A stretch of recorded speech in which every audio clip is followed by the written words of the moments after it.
Bismillahirrahmanirrahim. Assalamualaikum warahmatullahi wabarakatuh. Kita bertemu kembali dalam mata kuliah manajemen soft skill, ya, sesi kedua. Kali ini kita akan membahas bagaimana mengidentifikasi potensi diri dan tentunya mampu membangun citra profesional secara pribadi. Oke, dalam membangun citra profesional, tentunya kita harus bisa mengidentifikasi potensi diri, ya, di mana pada kondisi sekarang di era disruption ini dan tentunya berkaitan dengan adanya transformasi digital, kemampuan teknis saja tidak cukup untuk menjamin seseorang berhasil dalam dunia kerja. Untuk itu perlu dipahami bahwa dunia profesional menuntut kesadaran diri yang mendalam untuk mampu mengelola kesan potensial atau kesan positif dan otentik, karena dengan demikian kita mampu mengidentifikasi potensi diri dan membangun citra profesional menjadi fondasi penting dalam pengembangan karir dan kepemimpinan. Kita akan belajar tentang bagaimana konsep potensi diri dan pentingnya pengenalan dalam konteks profesional. Lalu juga membahas berbagai metode identifikasi potensi diri secara reflektif dan terukur. Di samping itu juga menganalisis komponen apa saja yang menjadi citra profesional dan strategi pembangunannya, tentunya di era digital sekarang. Dan yang terakhir, merancang rencana pengembangan citra profesional yang selaras dengan nilai-nilai etika dan pembangunan personal branding. Untuk itu kita lihat bagaimana konsep potensi diri. Nah, dipahami bahwa potensi diri merupakan kemampuan dasar yang dimiliki oleh seseorang yang dapat dikembangkan menjadi sesuatu, atau sesuatu itu bisa didefinisikan sebagai kompetensi keunggulan. Nah, di dalamnya ada kesadaran diri yang merupakan fondasi kecerdasan emosional yang memungkinkan secara individu mengenal emosinya, mengenal kekuatannya dan kelemahannya, serta hal-hal yang berkaitan dengan nilai-nilai pribadi. Sehingga harus dipahami bahwa potensi diri itu juga terklasifikasi dalam 4 ruang lingkup: potensi fisik, misalkan stamina, kesehatan, dan penampilan; lalu potensi intelektual, mampu berpikir kritis, analitis, dan kreatif; dan potensi sosial, di dalamnya ada kemampuan komunikasi, kemampuan kolaborasi, dan adanya empati. Yang tidak juga kalah penting adalah potensi spiritual. Ada nilai-nilai diri, nilai-nilai integritas, dan pemaknaan atas perjalanan hidup.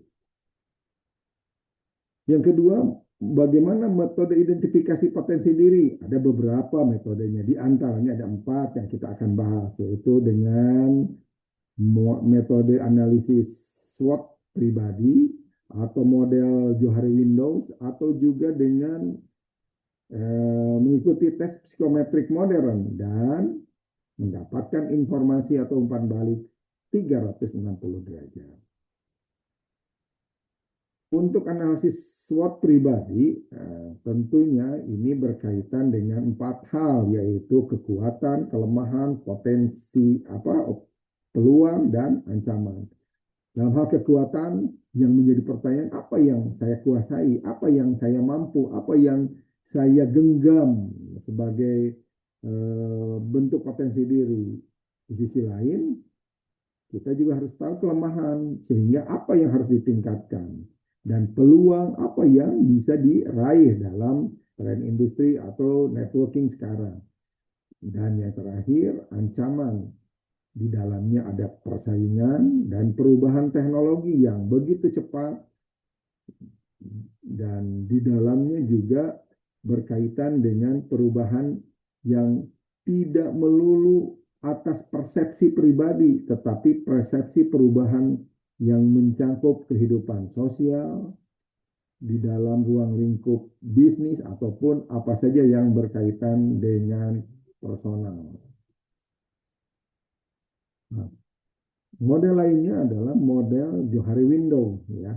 Ini model membantu individu memahami bagaimana diri dipersepsikan.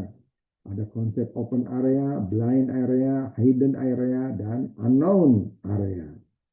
Nah, kawasan terbuka atau open area ini adalah kawasan atau apa-apa saja yang dalam diri kita, yang perkaranya yang ada pada diri kita, tetapi juga orang lain tahu, ya, kita tahu, orang lain tahu. Kawasan blind misalkan, perkara yang orang lain tahu tetapi ada tidak sadar. Kita tidak tahu nih kelemahannya.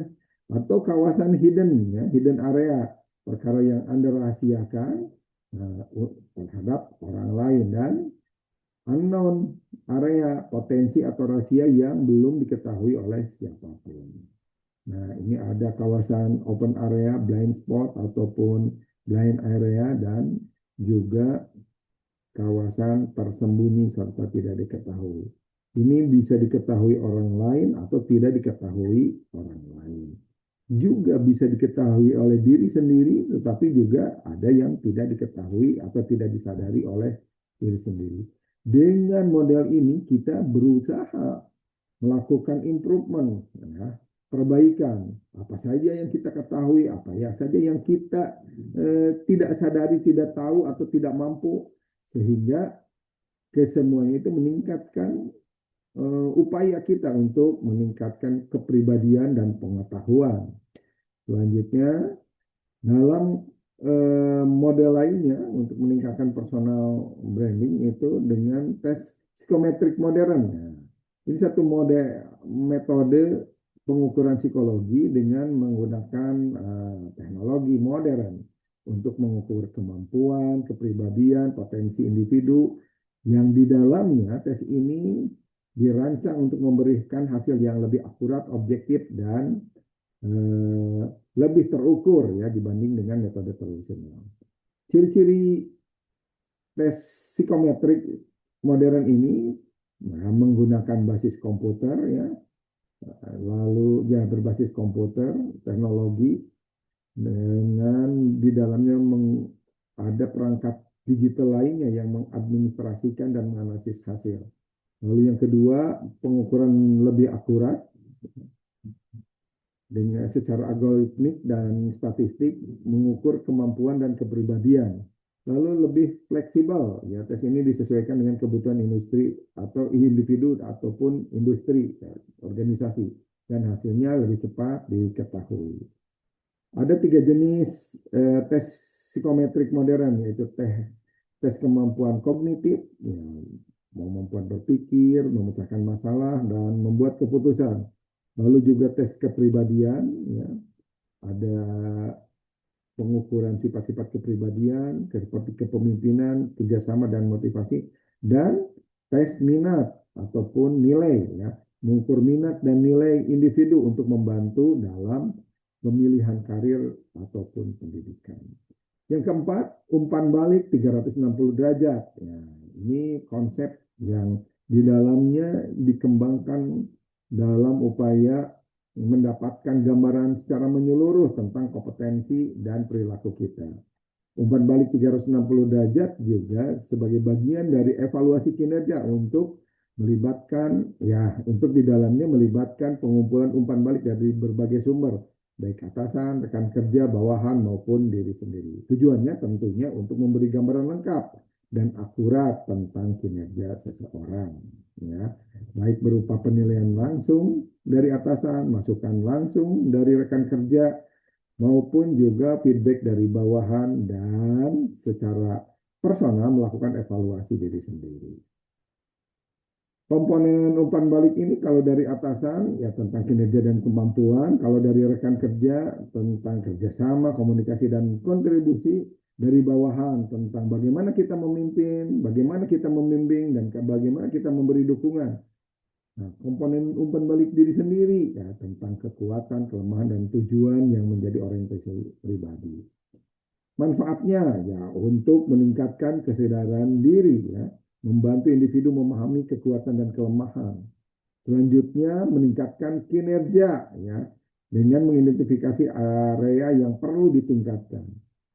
Sehingga selain itu juga meningkatkan kerjasama yang di dalamnya tentu ada komunikasi dalam tim. Dan yang terakhir pengembangan karir untuk mengidentifikasi peluang apa saja yang mungkin diraih dari pengembangan karir yang ada.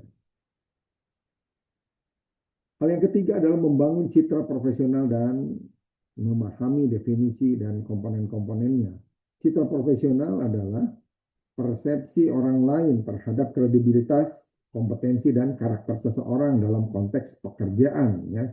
Ini merupakan paradigma baru di mana citra profesional yang otentik dibangun dari konsistensi identitas diri, personal branding, dan reputasi yang dijaga.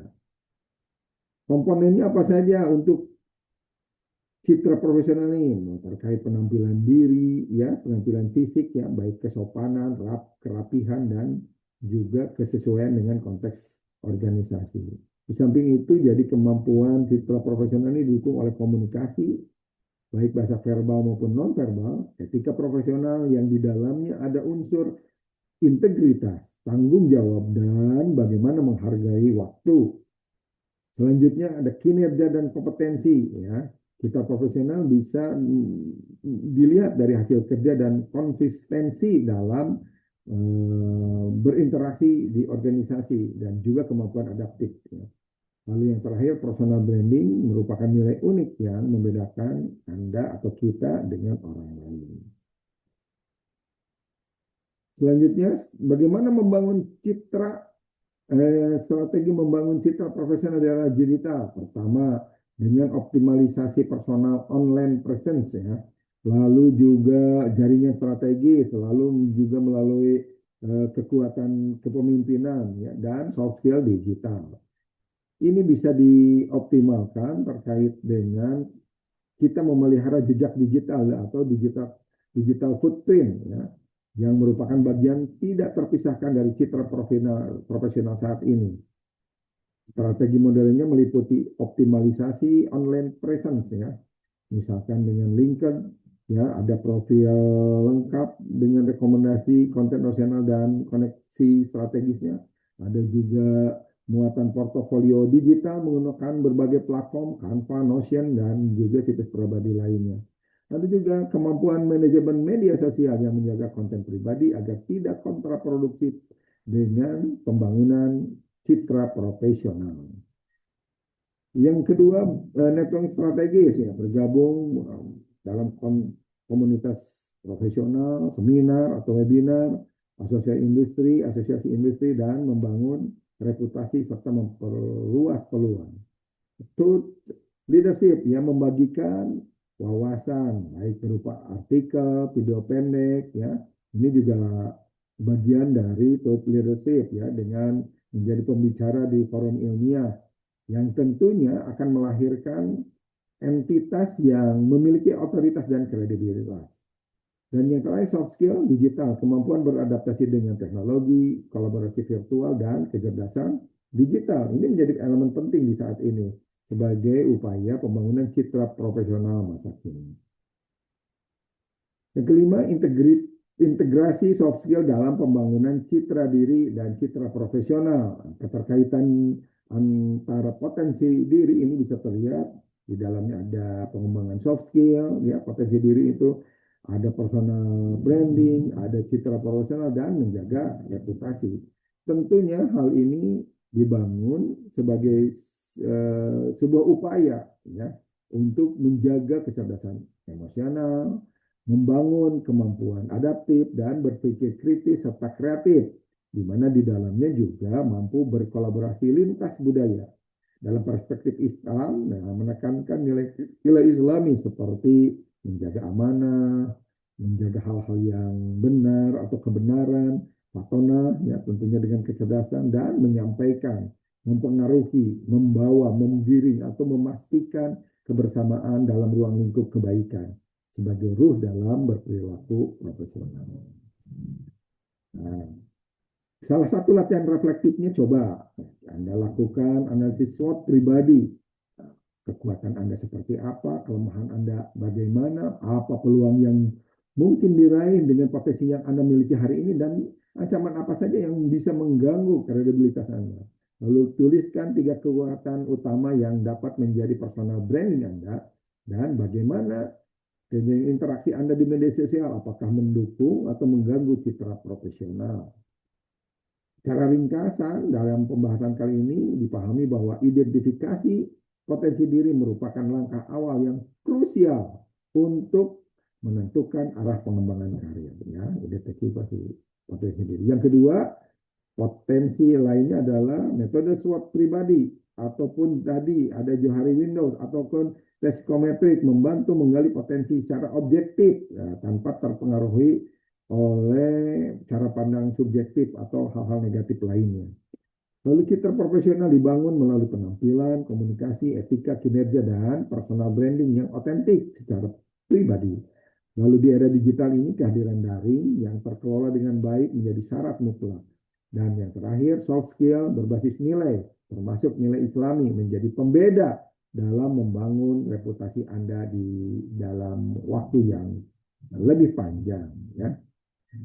Demikian pembahasan kita kali ini tentang bagaimana mengidentifikasi potensi diri dan membangun citra profesional. Mudah-mudahan bermanfaat. Assalamualaikum warahmatullahi wabarakatuh.